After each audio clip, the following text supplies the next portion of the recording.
नमस्कार दोस्तों, स्वागत है आप सभी का एक नई कथा में। आज हम महाभारत की कथा में सुनेंगे पांडु का राज्याभिषेक और धृतराष्ट्र और गांधारी का विवाह के बारे में। तो आओ कथा शुरू करते हैं। अध्याय 5 पांडु का राज्याभिषेक। सारा राज्य कार्य अभी तक भीष्म द्वारा ही संभाला जा रहा था। वह रानी सत्यवती की ओर से राज्य कार्य चला रहे थे। तीनों राजकुमार धृतराष्ट्र, विदुर तथा पांडु उनकी छात्र छाया में पल बढ़ रहे थे। उन्हें राजकुमारों के लिए उचित हर प्रकार की शिक्षा प्रदान की जा रही थी। धृतराष्ट्र शारीरिक बल की दृष्टि से तीनों में अग्रणी थे, परंतु विदुर नीति और राजकीय मामलों में निपुण थे। जहाँ तक पांडु का संबंध है, वह अद्वितीय धनुर्धर थे। इन तीनों राजकुमारों के उद्भव से राजा शंतनु के वंश का पुनरुत्थान हो गया तथा प्रजाजन बहुत प्रसन्न हो उठे। अब प्रश्न यह था कि सिंहासन पर किसे बिठाया जाए। परंपरा के अनुसार गद्दी पर धृतराष्ट्र का वैध अधिकार था, क्योंकि वे तीनों राजकुमारों में सबसे बड़े थे, परंतु नेत्रहीन होने के कारण सामंतों ने उनके अधिकार का विरोध किया। दूसरा राजकुमार विदुर दासी पुत्र था, इस कारण उसे भी राज सिंहासन के अयोग्य माना गया। अतः सबसे छोटे राजकुमार पांडु को सिंहासन पर आरूढ़ कर दिया गया। इसके फलस्वरूप कुरुवंश का नाम बदलकर पांडुवंश हो गया। धृतराष्ट्र और गांधारी का विवाह। एक दिन भीष्म पितामह ने विदुर को अपने कक्ष में बुलाया और कहा, ईश्वर का धन्यवाद करना चाहिए कि हमारे वंश पर आया हुआ संकट माता सरस्वती तथा महर्षि व्यास के प्रयत्नों के फलस्वरूप टल गया है। मुझे यह देखकर बहुत प्रसन्नता हो रही है कि तुम तीनों भाई अब कुरुवंश के स्तंभ हो। मुझे 3 महत्वपूर्ण राज्यों की राजकुमारियों के विवाह प्रस्ताव प्राप्त हुए हैं। गांधार राज्य की राजकुमारी गांधारी, राजा कुंतीभोज की धर्मपुत्री कुंती तथा मद्र राज्य की राजकुमारी माद्री। मैं चाहता हूँ कि इन तीनों राजकुमारियों के विवाह प्रस्ताव तुम्हारे दोनों भाइयों धृतराष्ट्र व पांडु के लिए स्वीकार कर लिए जाएं। विदुर के सहमति प्रकट करने पर भीष्म पितामह ने गांधार नरेश सुबल के पास अपना दूत भेज दिया। जब राजा सुबल को धृतराष्ट्र के अंधे होने की सूचना मिली तो उन्हें यह संबंध स्थापित करने में झिझक हुई, परंतु उनकी पुत्री गांधारी ने धृतराष्ट्र को अपना पति मान लिया तथा सदा के लिए अपनी आंखों पर पट्टी बांध ली। अतः उसका भाई शकुनी उसे लेकर हस्तिनापुर आ गया तथा धृतराष्ट्र के साथ उसका विवाह धूमधाम से हो गया।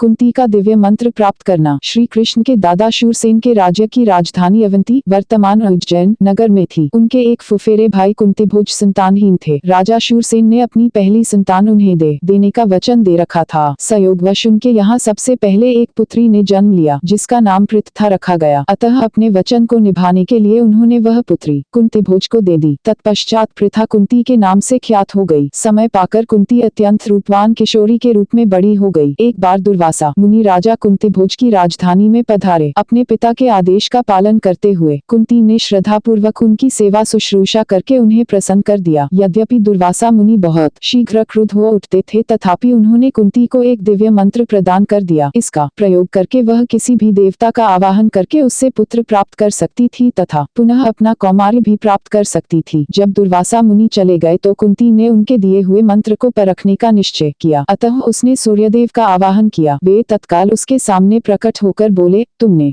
मेरा आवाहन किया है, अतः तुम्हें मुझसे एक ऐसा पुत्र प्राप्त होगा जिसके कानों में दिव्य कुंडल होंगे तथा शरीर पर दिव्य कवच। वह महादानी पुरुष के रूप में ख्यात होगा तथा उसके द्वार से कोई याचक कभी खाली नहीं लौटेगा। इस प्रकार कुंती ने अविवाहित अवस्था में ही सूर्यदेव से समागम के बाद पुत्र प्राप्त करके पुनः कौमार्य प्राप्त कर लिया, परंतु वह डर गई तथा अपमान के भय से उसने अपने पुत्र को त्याग देने का निश्चय किया। अतः एक टोकरी में डालकर उसने उसे गंगा नदी में प्रवाहित कर दिया। वह टोकरी नदी के बहाव के साथ बहते हुए कुंती प्रदेश से हस्तिनापुर के पास आई तो राजकीय सारथी अधिरथ ने उसे पकड़ लिया। उसके यहाँ कोई संतान नहीं थी, अतः उसने और उसकी पत्नी राधा ने उस बच्चे का पालन पोषण किया। कितने प्रसन्न हुए होंगे वे पाठक इसका भली भांति अनुमान लगा सकते हैं। उनके पुत्र को माता के नाम पर राधेय कहा जाने लगा, परंतु कालांतर में वह कर्ण के नाम से प्रसिद्ध हुआ। पांडु का कुंती तथा माद्री से विवाह। राजा कुंतीभोज ने जब अपनी पुत्री कुंती का स्वयंवर रचाया तो कुंती ने राजा पांडु को अपना पति चुना। अतः बड़ी धूमधाम से उनका विवाह हो गया तथा कुंती पालकी में बैठकर हस्तिनापुर आ गई। मद्र देश के राजा शल्य की एक बहन थी जो माद्री के नाम से प्रख्यात थी। उसने राजा पांडु की वीरता के विषय में खूब सुन रखा था। माद्री अत्यंत सुंदर तथा अद्भुत छवि से युक्त राजकुमारी थी। उसने अपने भाई से राजा पांडु से विवाह की इच्छा प्रकट की तो नरेश ने भीष्म पितामह के पास विवाह प्रस्ताव भेज दिया। अतः माद्री का भी पांडु के साथ विवाह हो गया। विदुर का विवाह। भीष्म पितामह को अब विदुर के विवाह की चिंता थी, अतः एक उचित जीवन संगिनी की खोज हेतु उन्होंने अपने दूत सब ओर भेज दिए। एक दूत समाचार लेकर आया कि राजा देवक की एक कन्या थी जिसे एक दासी ने एक ब्राह्मण के पितृत्व से जन्म दिया था, जैसा कि विदुर का अपना जन्म हुआ था। वह राजकुमारी अत्यंत सुंदर तथा सुशील कन्या थी। जब भीष्म पितामह ने राजा देवक को विवाह संदेश भेजा तो वह विदुर से अपनी कन्या का विवाह करने के लिए सहर्ष सहमत हो गए। अतः बड़ी धूमधाम के साथ विदुर जी का भी विवाह हो गया।